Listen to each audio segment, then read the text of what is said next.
Hello नमस्कार प्यारे विद्यार्थियों, आप सभी का इस YouTube चैनल पर स्वागत है। आज अपने कक्षा 10 विषय गणित की वर्कबुक में वर्कशीट नंबर 18 को सॉल्व कर रहे हैं, जो कि अपने को त्रिभुज से संबंधित जो सवाल हैं वो अपने को इसमें दे रखे हैं। पहला प्रश्न अपने पास यहाँ पे जो कि पाइथागोरस प्रमेय है। तो पाइथागोरस प्रमेय क्या होती है? कर्ण की स्क्वायर बराबर आधार स्क्वायर प्लस लंब स्क्वायर होता है। तो ये त्रिभुज के अंदर कर्ण होता है जो 90 डिग्री के सामने वाली भुजा होती है। ये नीचे वाला अपना आधार स्क्वायर हो जाएगा। तो ये जो अपना BC है वो आधार और जो AB है वो हो जाएगा लंब, यानी कि कर्ण स्क्वायर बराबर आधार स्क्वायर प्लस लंब स्क्वायर होता है। तो कर्ण स्क्वायर मतलब AC की स्क्वायर, आधार यहाँ पे अपने पास यहाँ पे लंब दे रखा है AB, इसको आधार ले सकते हैं और BC अपना ये हो जाएगा। ठीक है, तो इसके अंदर ये जो बै नंबर है वो अपने पास सही बैठता है कि कर्ण स्क्वायर बराबर आधार स्क्वायर प्लस लंब स्क्वायर।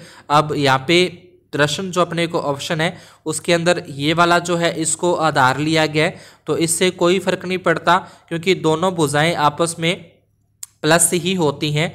तो इसको अपने आधार और लंब कुछ भी यहाँ पे ले सकते हैं। तो पाइथागोरस प्रमेय अपने को याद होनी चाहिए, कर्ण स्क्वायर बराबर आधार स्क्वायर प्लस लंब स्क्वायर होती है। फिर दूसरा है, यदि किसी त्रिभुज PQR में ये अपने को पाइथागोरस प्रमेय दे रखी है तो कौन सा कोण समकोण होगा? तो जो कर्ण के अंदर जो नाम नहीं आता, जैसे यहाँ पे अपने पास क्या था कि ये AC कर्ण था, तो AC लिखा, तो इसमें समकोण कौन सा त्रिभुज है? B कोण समकोण है, तो B का नाम इसके अंदर नहीं आएगा, बाकी इन दोनों के अंदर B लिखा आया। तो इसी प्रकार से यहाँ पे अपने को PR, तो PR के अंदर कौन सा नाम नहीं आ रहा? Q, तो Q क्या है? एक समकोण त्रिभुज है क्योंकि Q यहाँ पे लिखा जाता है। तो इस तरीके से डायग्राम अपने पास आ जाएगा, यहाँ पे Q आ जाएगा। ठीक है, P Q और R इस तरीके से। तो समकोण कौन सा बनता है? इसका Q कोण है वो समकोण बनता है।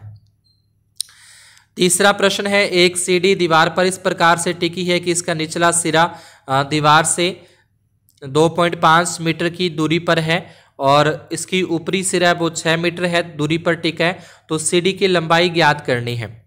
तो ये अपने इसी त्रिभुज को मान सकते हैं कि ये जो नीचे है, ये यहाँ पे ये जो A से C है, ये तो हो जाएगी इसकी सीढ़ी हो जाएगी दीवार पे चढ़ने के लिए, और ये जो AB आप देख रहे हो, AB इसकी हो जाएगी दीवार।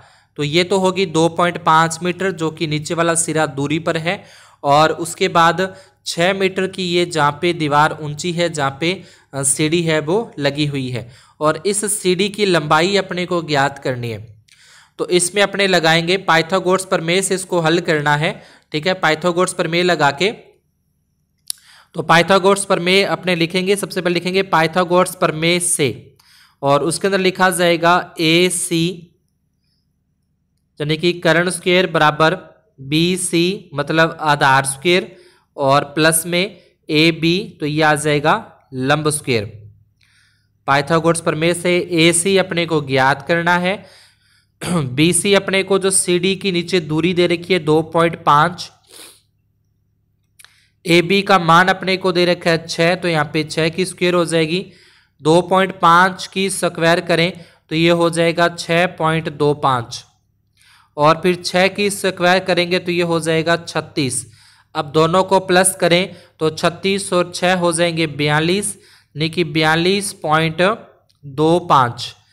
तो यहाँ से AC के ऊपर से अगर अपने स्क्वायर हटाते हैं तो 42.25, इसके ऊपर आ जाएगा वर्गमूल, और इसका वर्गमूल अपने पास होता है 6.5, यानी कि 65 का स्क्वायर रूट 65 की स्क्वायर करने पर 4225 आता है।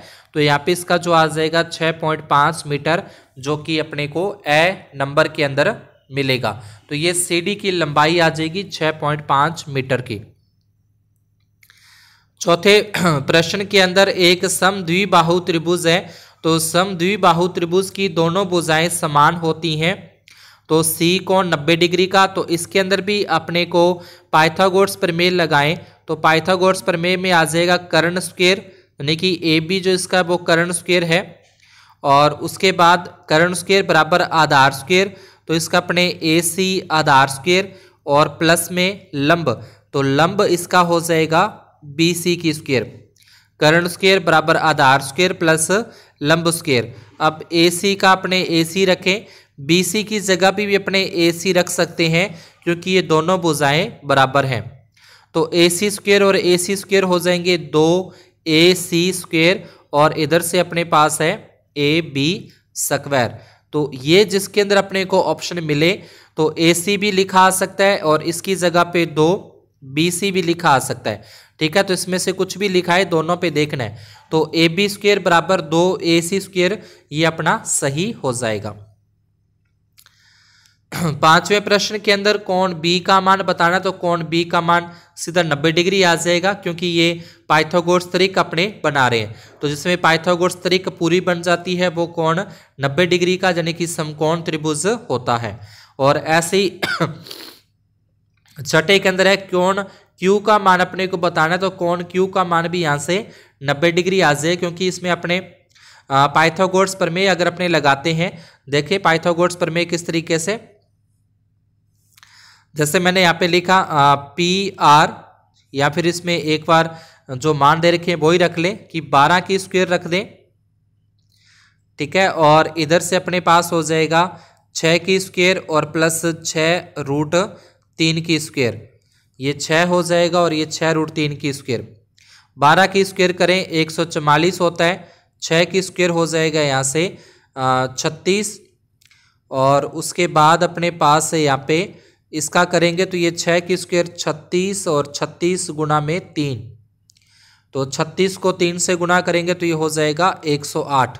तो दोनों को जोड़ें, 144 इसमें बनता है और 144 ही इधर बनता है, तो ये दोनों बराबर आते हैं। मतलब इसमें पाइथागोरस प्रमेय लागू हो रही है। जिसमें पाइथागोरस प्रमेय लागू होती है वो उसमें एक कोण समकोण होता है। तो इसमें जो कोण क्यू पूछा है वो कोण क्यू कितने डिग्री का होगा, 90 डिग्री का होगा। तो आज की क्लास में अपने इतना ही। आगे अपनी अगली प्रश्नावली, अगली वर्कशीट अपने करेंगे अगली क्लास के अंदर। अगर आपको ये सवाल समझ में आए हों तो वीडियो को लाइक जरूर करें। अगर कोई कमी रह जाती है तो कमेंट बॉक्स के अंदर कमेंट करके ज़रूर बताएं ताकि उसको सुधारा जा सके। धन्यवाद और शुभ दिन।